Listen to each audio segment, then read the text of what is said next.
La chiromancie, c'est la science ésotérique autour des lignes qu'il y a sur les mains. En gros, c'est ce qui à l'époque était les voyantes dans la rue qui prenaient les mains des passants et déterminaient leur avenir à partir de ça.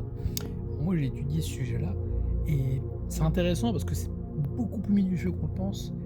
Mais ce que j'aime beaucoup quand on analyse les vrais professionnels et les vraies profondeurs des études ésotériques, c'est quand il y a ce moment où on dit attention, soit on dit attention, ça n'est pas une étude fixe, enfin, je veux dire, on ne peut pas se baser uniquement sur ça pour comprendre un individu, donc c'est une sorte de recul automatique dans l'étude.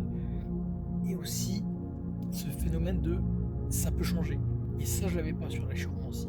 Et c'est une belle profondeur d'évolution de cette étude-là. Parce que il y a déjà très peu de personnes qui connaissent ce truc-là. Autant maintenant à la mode l'astrologie, le tarot, la lithothérapie, enfin tous les trucs un peu basiques et étudiés au niveau zéro pour la plupart. C'est relativement connu dans l'ésotérisme. La chiromancie l'est beaucoup moins.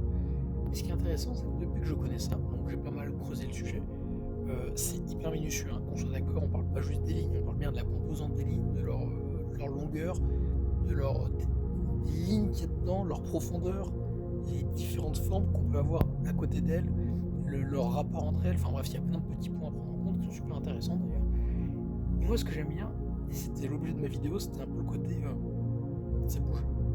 Et depuis que je regarde mes mains, alors vous allez prendre pour un fou, mais je suis sûr et certain qu'elles n'ont pas la même tête qu'avant.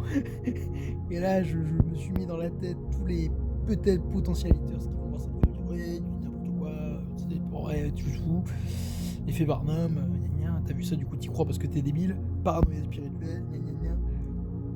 Mais je vous jure, et puis faut savoir que vous n'avez pas les mêmes dessins sur les mains, vous n'avez pas les mêmes lignes sur les mains que sur l'autre. La gauche serait plus sur, je sais plus, mais je crois que la gauche est plus sur l'émotionnel et la droite plus sur le rationnel, mais je vais pas là pour le coup, je vais pas vous dire de conneries.